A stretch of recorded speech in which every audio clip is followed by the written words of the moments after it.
All right, and Matthew, can you see the screen? Yes. Okay, so the title of today's talk is The Pending Budget Crisis in Olympia and What to Do About It. And as you know, one of my campaign theme is that this is a time where we need bold structural change, not just incremental reforms, and this is an example of that. So I'm arguing that we face 5 crises in our society: a public health crisis, which is the pandemic, the economic recession from the pandemic, the budget crisis in Olympia, which we'll talk about today, the climate crisis, and the racial justice crisis. And that those link to my campaign priorities: restructure the state's operations to protect public health and reduce expenditures, protect the poor, and that's important that programs aren't universal, but rather focused on the poor we can't afford right now, things like universal basic income, etc. We need a new source of progressive revenue, in my view. Climate change needs to remain a priority, and the racial justice challenge needs to be addressed as well. But today's focus will be on the budget crisis in Olympia, and it will involve the structural fix of a new source of progressive revenue. Okay, the agenda: first we'll talk about the crisis. I'll offer a conceptual framework for how to think about the crisis. We'll then talk about the issue of spending cuts and tax increases, and then I'll provide a summary at the end. All right, so the budget crisis in Olympia. First, some context, and each of these is important. The crisis in Olympia is due to the fact that the recession leads to lower revenues because consumers are purchasing less. That leads to less sales tax. That leads to less revenue for Olympia. And at the same time, a number of expense items go up, notably unemployment benefits, etc. So revenues go down, expenses go up, and that leads to a budget crisis. Next point: the state operates on a biennium basis, meaning a 2-year basis, 2-year sort of cycle. 2021, the upcoming session, will be what's called a long session, 105 days in Olympia. And during that session, the legislature will create new budgets, 3 new budgets. The next year after that, 2022, is a short session where the legislature modifies the budgets. So on odd years, we create budgets; even years, we modify budgets. The state's fiscal year starts on July 1st. That's not irrelevant, and I'll talk about why that is in a minute. Right now, we're just about to start the second year of the last operating budget. And so keep that in mind. The reason that's relevant is that as the revenue forecast has declined, and it's going to be necessary to make cuts, those cuts are going to need to be applied, all of them, to the second year of the current budget rather than spread out over 2 years, okay? So that becomes important. Also, Washington State must balance its budget. It can't deficit spend like the federal government. So we can't run a deficit. We have to balance our budget. And then the final point, which is important to keep in mind, is we have a Democratic trifecta, one of 15 states in the country, meaning we have Jay Inslee as a governor. He's a Democrat, and the House and the Senate both have Democrat majorities. The House, a very significant majority. And this is relevant because it has implications for how easy it should be, or how plausible it should be, to affect things like a tax increase. So some context on the problem. What I'm about to do is show the GDP forecast for Washington State and how it's changed. And then I'm going to show how that's going to impact revenue and expenses, okay? So the GDP forecast. So these are state GDP forecasts. And so we have 2 versions, one from February and one from May, only a few months apart. And the reason this is important is that February is when the legislators were in Olympia modifying the budget. So they were making budget decisions. Then they left, and now we have much more discouraging forecasts. So when they were in session this year, the GDP growth rate forecast for 2020 was about 2%, as it was for next year. And the unemployment rate while they were in session was below 4%. Then the pandemic, hit and rapidly grew. And now they're out of session. They're no longer in Olympia. And now we have an altogether different, altogether different prospects. The growth rate for this year is now expected to be negative 5.8%, and next year plus 4%. So the point is, the budget was created using these assumptions that things were sound, and then this reality came about, and that leads to the need now, that leads to the budget emergency, less revenue, higher expenses.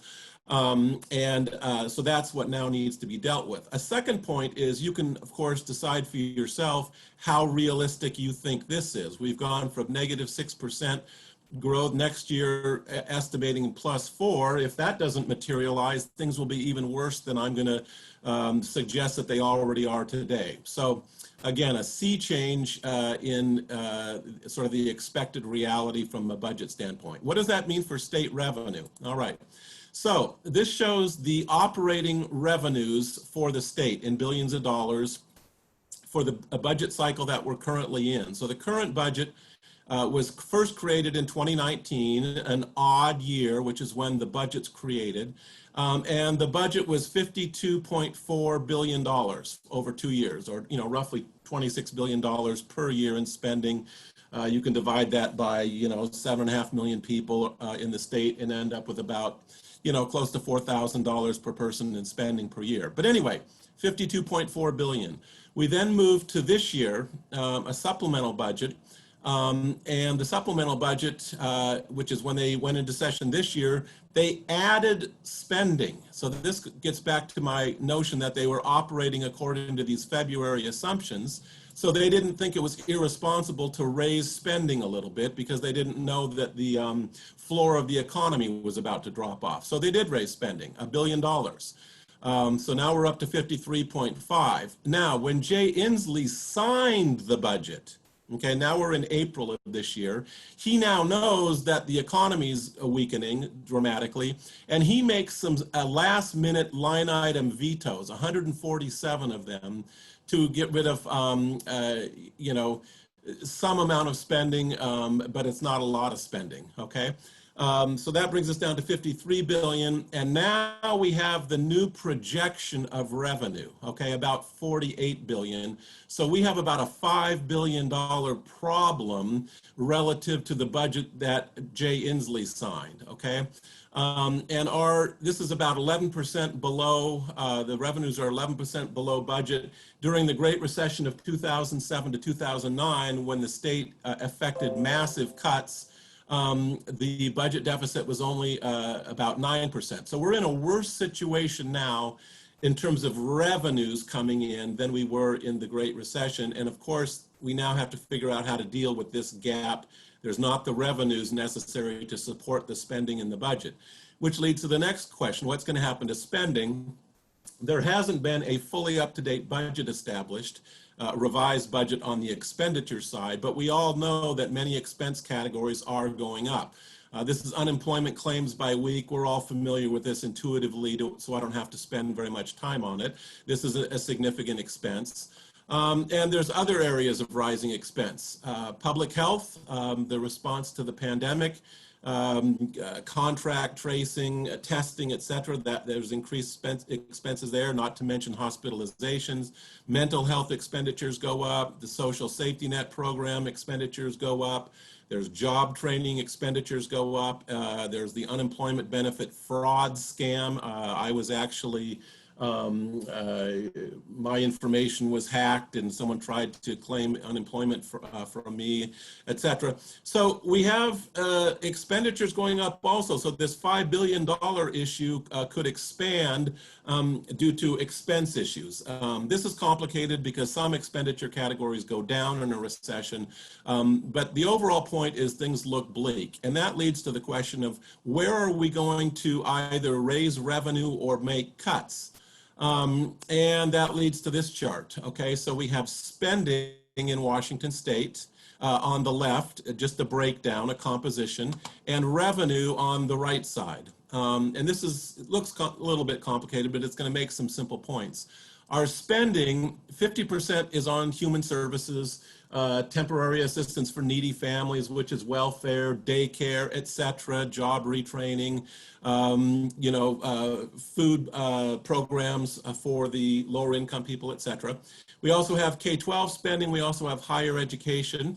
But human services in K-12 are about, a total of 70%. Now, the important thing here is some of this is protected money. Much of K-12 is protected by the Constitution from cuts, and a reasonable amount of the human service budget is also protected. For example, Medicaid, where we share the funding with the federal government, that's essentially off limits, which means that if you're going to make cuts, a lot of it's going to come from the remaining human services and higher education, which is important to make a note of. That's what happened in the 2008 recession.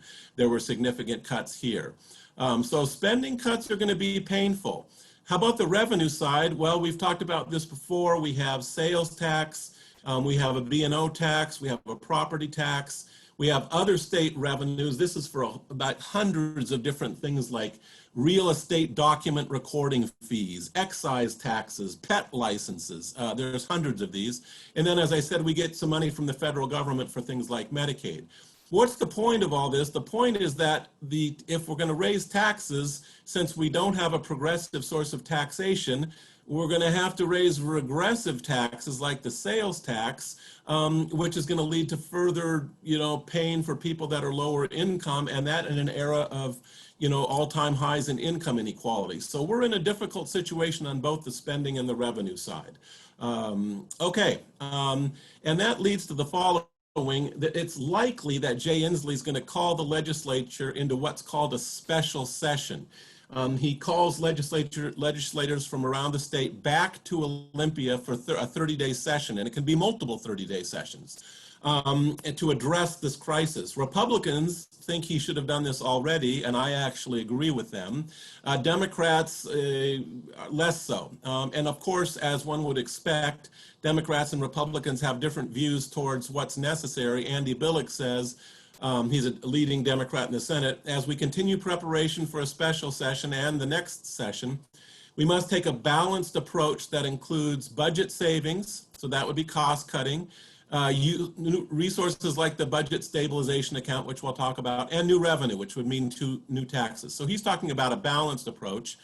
The Republican philosophy is that we should meet now and start cutting programs, especially new ones, before they start, so that we can maintain existing programs. So as we would predict, different philosophies, but you should look for this a special session called very soon.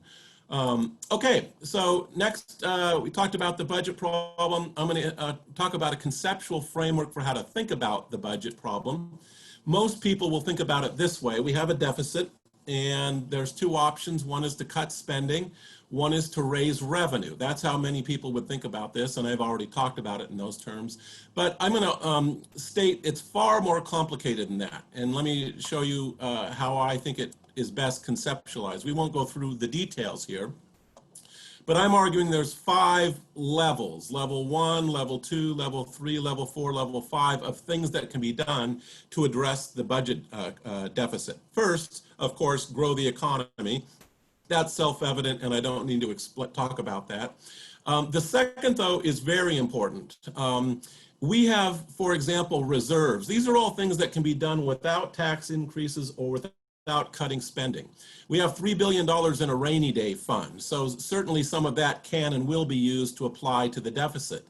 The state pays for certain functions that are handled by the local government. So if the state pays for less of those, yes, it puts the burden on the local government, which isn't good, and they're facing the same type of crises. But nevertheless, it reduces the state deficit. We could privatize some government services. I'm not saying I favor that, but it's possible. We can issue bonds to finance some activities via debt rather than expenditures and pay the debt off later. A state bank would enable us to issue more debt. So these are controversial programs, But the broad point is there is opportunity to address the deficit via other means than tax increases or spending cuts, most notably via reserves. So grow the economy, deal with some structural issues, and also federal government may step in and play a significant role. We've had the Paycheck Protection Program, the CARES Act, and we may have additional spending from the federal government that we'll see what happens there. That leaves spending cuts and taxes. Let me start with the red line, spending cuts. Here there's different ways to go about things also. You can have furlough days where employees are asked to take 1 day off per week or per month without pay. So you're not cutting programs, you're just having people sacrifice a bit in terms of their compensation. We can also delay spending programs. And then, yes, there is the possibility of spending cuts. Similarly with taxes, we have a 1% limit on property tax increases each year in Washington state. Those can be repealed to allow more revenue to come to the state. We also have some 700 corporate tax breaks. Many of those could be closed to raise revenue. And we could raise charges for things like pet fees, et cetera, driver's licenses. So there's things that we can do to raise money without a new tax, but then there is the idea of a new tax. The broad point, of course, that I've said, which is, yes, new taxes can be considered and I think should be implemented, and there may need to be some spending cuts, but there's a lot more that can be done, and I think it needs to be conceptualized this way. Okay, so let's talk briefly about spending cuts, what's happening and what might happen. So actions already taken. I talked about the fact that in April, when he was signing the budget, Jay Inslee cut $445 million of expenditures from 147 programs.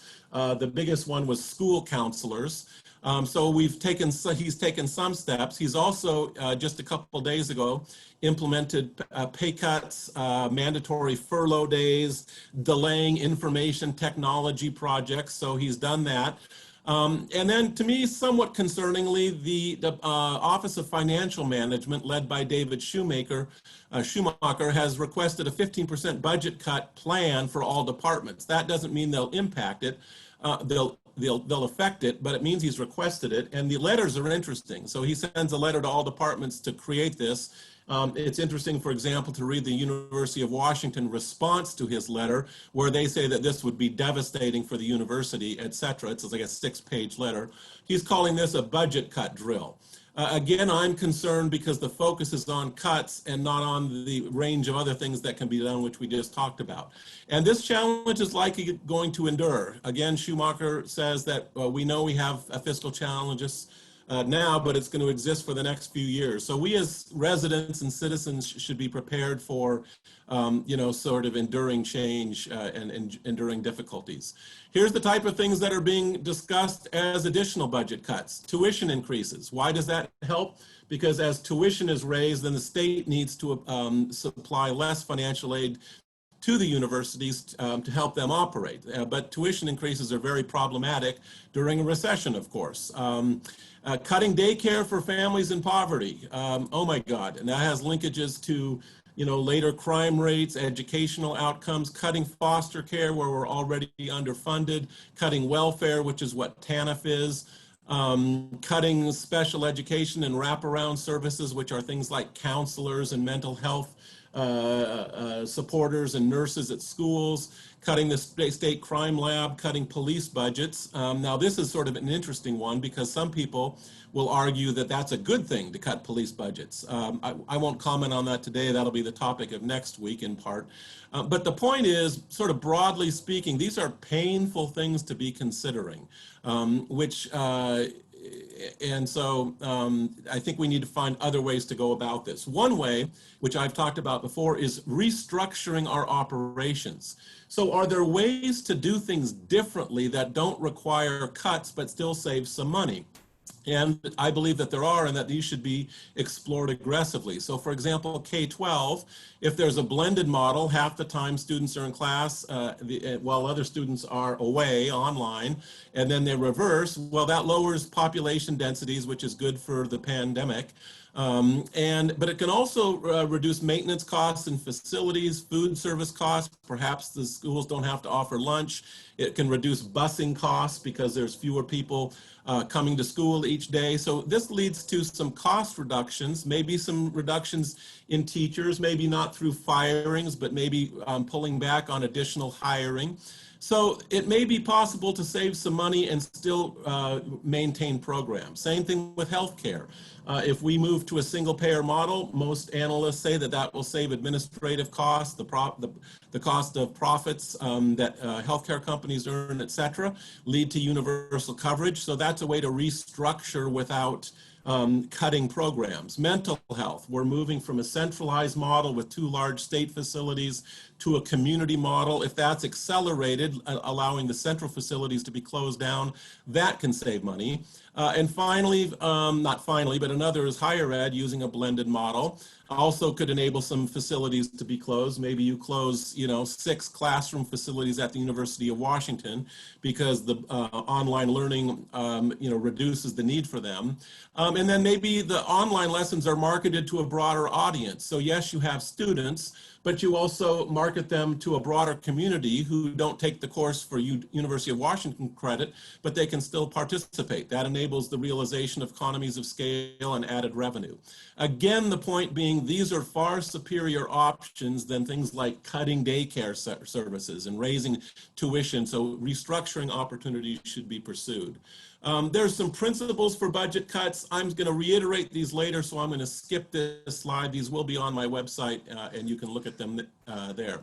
So that leads to, so we've talked about spending cuts. Again, in my opinion, we want to avoid the painful cuts, tuition increases, welfare cuts, et cetera. Look for restructuring opportunities. How about taxes? And in my view, this is an area of opportunity. So I'm going to comment on austerity, which is the notion that you move out of recession by balancing your budget by cutting programs. I'm opposed to this. Paul Krugman, a Nobel Prize-winning economist, in his article, The Austerity Delusion, from a few years ago, he still has the same principles, says all the economic research that allegedly supported austerity has been discredited. It's rare that debates get resolved this decisively. So he claims that the economic body of research doesn't support austerity. It hurts recessions, prolongs recession, hurts citizens, etc. And I also wanted to comment on an interesting fallacy that is always, it's sort of every year in the press, and it's important to realize this as a fallacy. When a common Republican narrative is that if the economy is going well, not like now, there's no need to increase taxes. Why? Because, well, revenues are coming in, so we don't need taxes. Well, then, when the economy is struggling, that's no time to raise taxes because that will hurt the recovery. So according to this sort of two-pronged argument, it's never the right time to raise taxes. Either we don't need them or we can't afford them. And that's, of course, the wrong way to look at the issue. We would like to find a level of taxation that supports our needs. If that's low, it should be too low, it should be raised. And if it's too high, it should be lowered. So one needs to watch out for this recurring sort of juxtaposition of two sides of an argument that lead to ostensibly the conclusion that we should never raise taxes. And as I've showed this chart before, my view, we should raise taxes. The left side shows our level of taxation. The U.S. average state and local taxes per $1,000 of personal income is about $106, and for Washington State, it's 95. So we're about 10% below the tax intensity of the average state. And our regressivity, as I've talked about before, is much higher. We're worse than the country on this measure than other states. So I will, as will many analysts, propose a tax increase to bring us up to about the average here, not a high tax state, and to bring us down towards the average here. Just move Washington towards the average. And there's different ways to do that, which we're not going to talk about today. Could be an income tax, which would be my first choice, a capital gains tax. There's many options, but the point is new progressive revenue, in my opinion, is needed. What's happening on this front? Frank Chop from the 43rd Legislative District, the U District, et cetera, he's just proposed a progressive priorities and progressive revenue plan. That involves a capital gains tax, a payroll tax, a tax on corporations, and he claims that we can't cut our way out of a recession. So there's movement on this front already. There will certainly be other proposals coming. And in Seattle, I won't go through the details here, but there's a couple of proposals there, the Amazon tax, and a new council member, Andrew Lewis, has just proposed a capital gains tax at the city level. So there's some activity, and there will certainly be more proposals as we move towards the legislative session. So again, cut spending selectively and strategically, and we do need a tax increase. Summary. Here are my proposed principles for balancing the budget. And what's important about this more than anything else is that there are principles.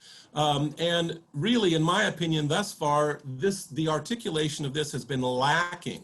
The approach seems to be, let's send out to agencies a 15% cut program.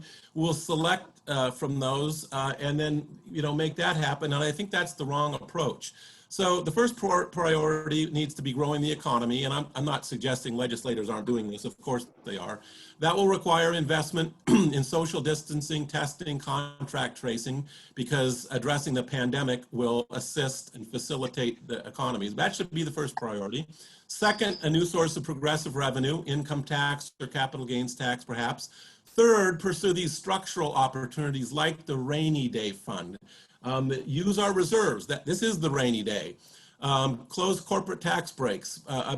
Try to obtain lobby for, in fact, more federal government funding, etc. Fourth priority is restructure select operations. Restructure K-12. Restructure university operations rather than cuts. Fifth, when we do need to make spending reductions, do it in a way that doesn't involve program cuts. So hiring freezes, furloughs. These aren't great, but they're far better than cutting welfare programs. And then the final sixth priority is protect the vulnerable, don't sabotage the future, don't cut daycare for low-income individuals, etc.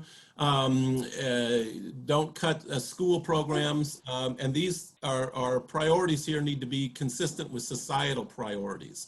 So that would be my proposed set of priorities for how to balance the budget. It will strike you that this is kind of complicated and requires a lot of time to sort out exactly how to implement this, and that leads to my final slide, some themes. And what I just said leads to the bottom theme of a special session should start now, but I'll get to that in a minute.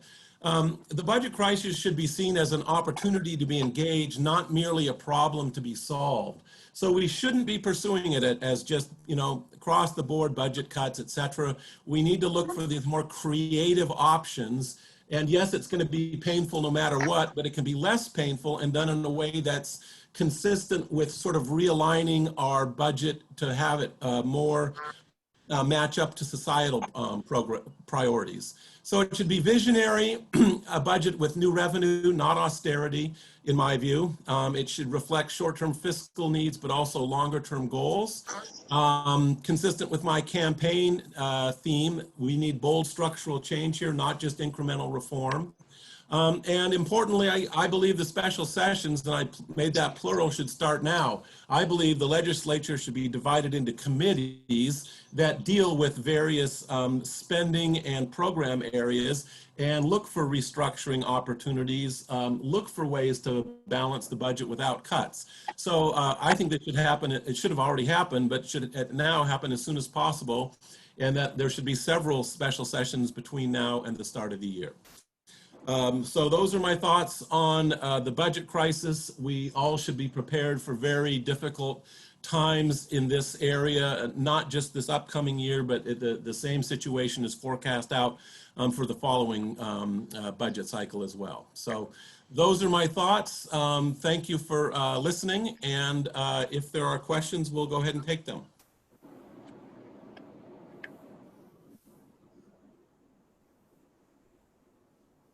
Does anybody have any questions? Yeah, it's Janet, and I was wondering if you have sent these ideas to Inslee or CHOP or shared them with other folks who are, city council.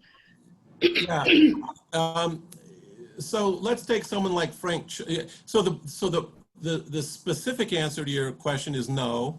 The broader, in a different realm, it's kind of yes, in the sense that I do speak at community forums on occasion, et cetera, and then I do talk about these proposals. So at times I do, but it's a good idea, and I'll consider that. Also, I'll say let's take someone like Frank Chop. He's going to be naturally sympathetic to my ideas. So if I said we should prioritize growing the economy and raising revenue, et cetera, he would tend to be empathetic to that already. So I think it would be good for for the governor to get a slightly different view on this, one that emphasizes things other than across the board budget cuts, et cetera. So it's a good idea, and thank you for that. Hello? Yeah, hello, go ahead. Hi. Yeah, this is Elizabeth from the 34th. Yeah, good, nice to see you this Hi morning. there. Great presentation. Thank you. On one of your charts, you had the public bank. Yes. And you didn't mention it that I recall. That would be a great way to save costs. Is there any chance of a stronger movement now toward the public bank because of the situation we're in? Yeah, so Bob Hasagawa, as you probably know, state senator from the 11th legislative district, which is adjacent to mine, is spearheading this. He's been pushing on it for years. I think it will be introduced as a proposal this year. We'll see if it gains enough traction to pass. I will predict that it won't. I tend to agree with you that I think it's a good idea, and it could be one more approach used to address the crisis. So we'll see what happens. Oftentimes a proposal that's large, like the state bank proposal, takes a number of legislative sessions to actually pass. So there's movement behind it and support behind it. I will predict that it won't pass this session, but I also agree with you. It would be something that could play a meaningful role in addressing the budget crisis. So Thank you. thank you. Anybody else have any comments or questions? Yeah, hi, John. This is Ann. I have sort of an unrelated question. How many more substantive Saturdays are you going to do? Until the primary, so maybe that's about 4 more. Next week's will be on the racial justice, lack thereof problem in Washington State and nationally and internationally. Black Lives Matter, police, the call for police defunding. I have thoughts on that, which I will share. I will also leave open a little more time next week for sharing. So I will still have a presentation and offer my views, but these are highly controversial topics. So I will, leave more time available for people to offer their thoughts. So that's upcoming. And then there will be one on climate change for sure. And then I have a few different ideas for the others, but I haven't made final decisions. Are you asking for a specific reason? I am, because I want to send somebody a schedule of your upcoming talks. Okay. And I don't find it on your website. So if you put it on your website, then I would feel happier sending it to the person. That sounds good. I'll do that. Okay, great. Thank you.